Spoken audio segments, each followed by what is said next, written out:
sa Lunes pa makakapag-file ng bail si attorney. Kaya ilang araw pa si Colleen sa kulungan. Naku, kawawa naman po yung alaga ko. Hindi pa naman sanay sa mainit yun. Nay, wala na po ba talaga tayong magagawa? Nay, gawin natin ng paraan para makalabas siya ngayon. Wala na. Pero kumusta naman siya? Ayun, iyak nang iyak. Gusto nang umuwi.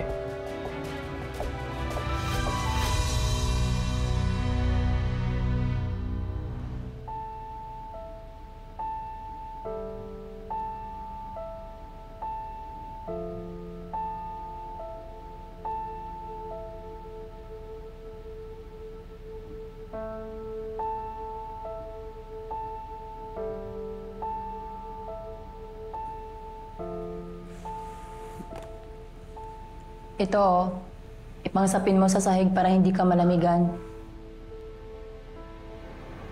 Kunin mo ang ate.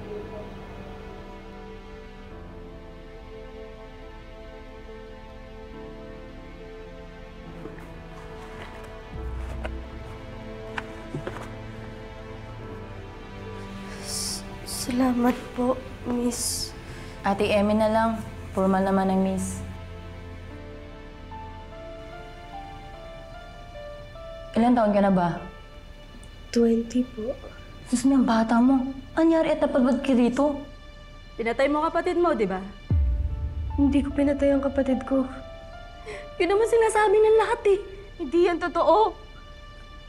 Hindi ko pinatay yung kapatid ko. Mali sila nang binibintang sa akin. Yung driver na yon, yung Timo Malabanan, yun yung pumatay sa kapatid ko. Alam mo ba kung anong kasalanan ko? Yun yung hindi ako nakipag-ayos agad sa kapatid ko. Hinayaan kong lumaki yung issue namin. Too late na mag-sorry ako sa kanya. Yung pinakamasakit pa doon, namatay siyang may galit sa akin. Never na ako magkakaroon ng chance para malaman kung napatawad niya ako. Never na ako magkakaroon ng chance para makabawi. Alam niyo ba kung gaano kasakit yun? Alam niyo?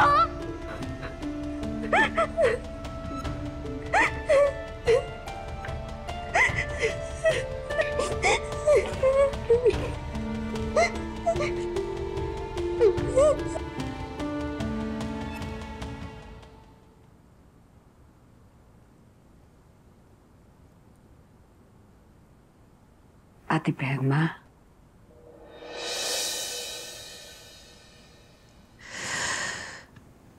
Paborito tong isuot ni Colleen.